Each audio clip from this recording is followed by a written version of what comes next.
নমস্কার। টুকরো কথায় অনেক দিন বাদে টুকরো কথা নিয়ে আসলাম। আজকের কোনো প্রাচীন দিনের ইতিহাস নয়, আজকে খুব সাম্প্রতিক কিছু ঘটনা দেখে শুনে আমার মতো মানুষের মন চঞ্চল হয়ে উঠছে, অস্থির হচ্ছে। তাই সেই বিষয় নিয়েই আজকের আলোচনা।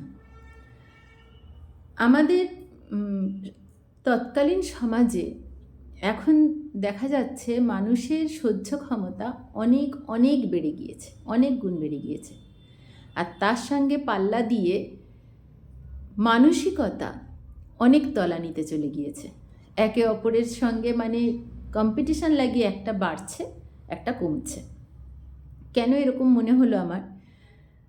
আমি দেখেছি আমরা যখন ছোট ছিলাম, স্কুলে কলেজে পড়ি, তখন যেই সমস্ত ভাষাগুলো, শব্দগুলো আমরা কল্পনাই করতে পারি না আমরা ব্যবহার করব, বা কেউ বললেও কি বাজে ভাষা বলছে এরকম বলতাম, সেটা এখন কথ্য ভাষায় চলে এসেছে ভীষণ সাবলীলভাবে। ছেলেমেয়েরা, এমনকি আমার বয়সী যারা মানুষ, যারা কোনো দিন আগে এরকম ভাষা ব্যবহার করতো না, তারা ব্যবহার করে চলেছে।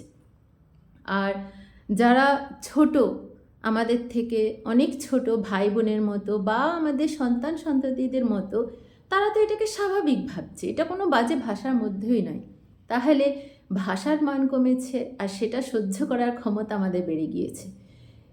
যে কোনো সাধারণ বাক্য, কারোর সঙ্গে রাগ ঝগড়াঝাটি নয়, সাধারণ বাক্য, তার মধ্যে দু চারটে গালাগাল না দিলে বোধ হয় বাক্যটার ওজন বাড়ে না।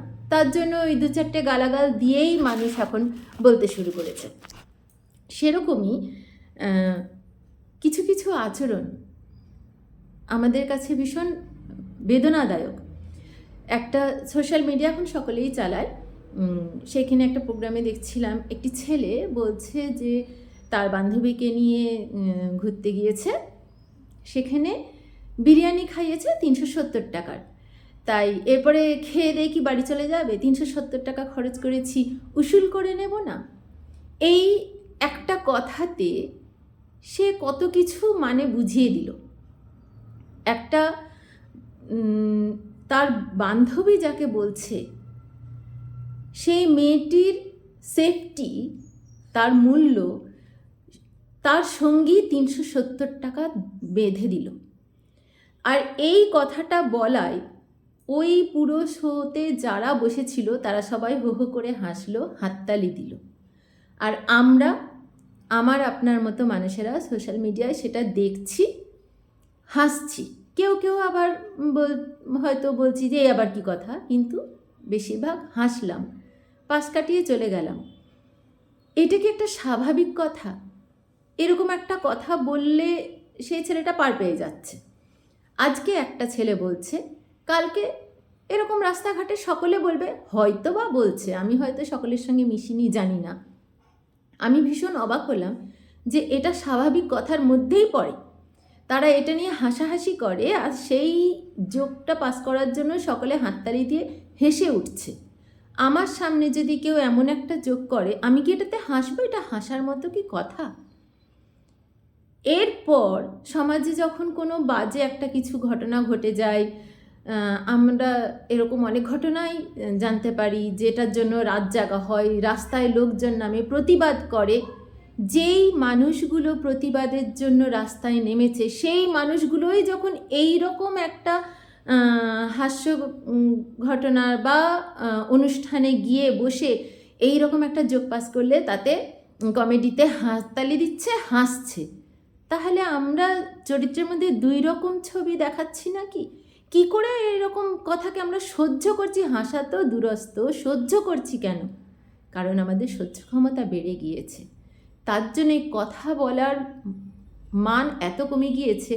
একটি মেয়ে শুধু না, অপরিচিত না, নিজের বান্ধবী, তার সেফটির দাম 370 টাকা কত সহজে বেঁধে দেওয়া যায়।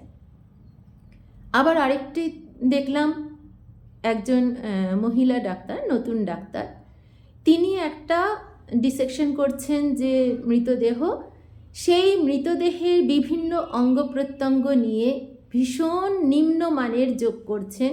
একজন ডাক্তার যাকে আমরা ভগবানের জায়গায় বসাই, তাদের পড়াশোনার জন্য, তাদের শিক্ষাটা যাতে ঠিকঠাক হয়, এই মহৎ উদ্দেশ্যে আমরা অনেক মানুষ নিজেদের দেহ দান করি। আমাদের পরিবারের আত্মীয় পরিজনদের মধ্যে কেউ না কেউ হয়তো যদি এই দানটা করে, আমরা তাকে কত বড় মানুষ বলি, যে কত মহানুভবতা দেখিয়ে নিজের শরীর বা বিভিন্ন অঙ্গ দান করে।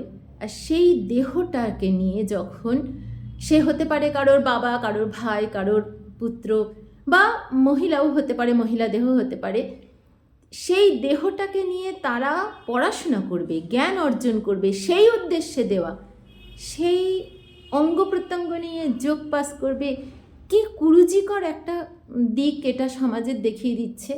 এদেরকে আমরা ভগবানের আসনে বসাচ্ছি, তাহলে আমরা এটা সহ্য করছি,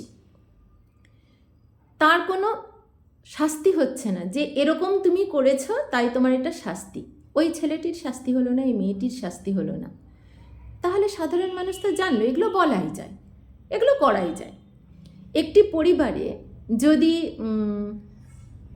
বাবা নেশা করে না, মা কিছু বাজে আচরণ করে না, বাবা মা সবাই মিলেমিশে থাকে, ভদ্র ভাষা আচরণ এগুলো ব্যবহার করে, সেই বাড়ির ছেলেটি বা মেয়েটি আশপাশের অন্য মানুষের প্রভাবে প্রভাবিত হয়ে যদিও কোনো নেশা করতে শুরু করে বা এরকম কোনো আচরণ শুরু করে, বাজে ভাষা শিখেনি কেউ, এটা আমরা বলতে পারি না, কান সকলের খোলা রয়েছে, সকলের ছেলে মেয়েরাই বাইরে বেরোচ্ছে, নানান রকম ভাষা শুনছে, জানতে পারছে, তার মানে শিখছেও।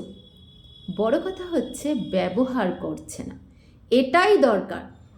বা যেই ছেলেটা বা মেয়েটা বড় হয়েছে, অন্ততপক্ষে গুরুজনের সামনে সে সিগারেট ধরিয়ে খাচ্ছে না বা নেশার কোনো পানীয় খাচ্ছে না, আমরা বলছি সামনে খাচ্ছে না তাই কি, আড়ালে করছে, তাই বাবা ছেলে মেয়ে সবাইকে নিয়ে নেশা করতে বসছে, বাবা বন্ধুর মতো।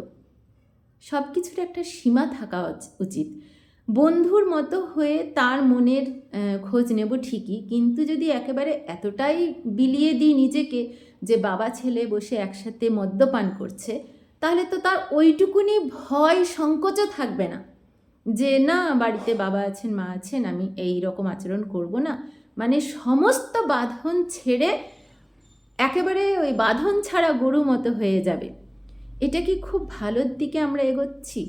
বাবা মাকে বন্ধুর মতো আচরণ করতে হবে অবশ্যই, কিন্তু তাই বলে কি ছেলে মেয়ে সকলকে একসঙ্গে নিয়ে চলো আমরা নেশা ভাঙ করি, বা এমন ভাষা ইউজ করছি যেটা মানে মুখে বলতে বাধা, সেই রকম বাবাও বলছে, ছেলেও বলছে, মাও বলছেন, হেসে রয়েছেন, সেটা কি খুবই সুস্থ একটা পরিবেশের লক্ষণ? এটা কি আরও দিনে দিনে মানটাকে কমিয়ে দিচ্ছে না? এ প্রশ্ন আমার মনে হয়। আমি অতটা মুক্ত মনের, অতটা ভালো বন্ধুত্বপূর্ণ মা হয়তো হয়ে উঠতে পারিনি, কিন্তু আমার মনে হচ্ছে একটুখানি বাঁধন অবশ্যই দরকার।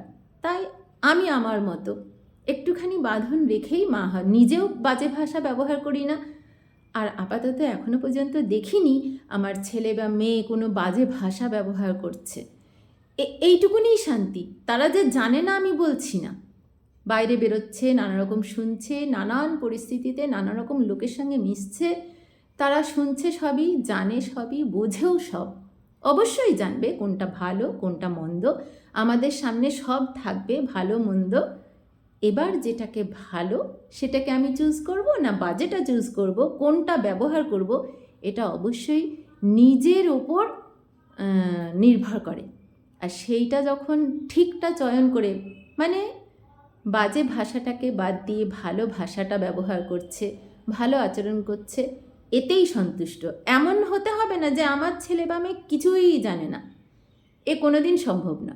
একেবারে ছোট ছোট বাচ্চা যারা প্রাইমারিতে পড়ে, আমি একজন প্রাইমারি শিক্ষিকা, আমি জানি প্রাইমারির বাচ্চারাও অনেক কিছু জানে, অনেক কিছু বোঝে। তাদেরকে আমাদের বড় হয়ে কাজ হচ্ছে তাদের বুঝিয়ে দেওয়া এটা ভালো এটা খারাপ, যেটা ভালো সেটা আমরা কুড়িয়ে নেব, বাজেটাকে ফেলে দেব। আমি একটা টেবিলে অনেক ভালো লজেন্স চকলেট আইসক্রিম রেখেছি, তার সঙ্গে কিছু নোংরা পাথর এইসব রেখেছি, আবর্জনা রেখেছি। তুমি কোনটা কোনটা কুড়িয়ে নেবে? ভাঙা খেলনা রয়েছে, ভালো পুতুল রয়েছে। তাহলে বাচ্চা যেটা ভালো ভালো চকলেট আইসক্রিম, তারপরে ভালো গোটা নতুন পুতুল খেলনা, সেগুলোকে কুড়িয়ে হাবিজাবি জিনিসগুলো ফেলে দিচ্ছে। এইটা যেমন করছে, জীবনেও আমাদের যা কিছু শব্দ থেকে শুরু করে পরিস্থিতি, যেটা যেটা ভালো সেটাকে কুড়িয়ে নিজের সংগ্রহে রাখবো। এইটুকুনি শেখাতে পারলেই যথেষ্ট। আজকে এই পর্যন্তই। ধন্যবাদ।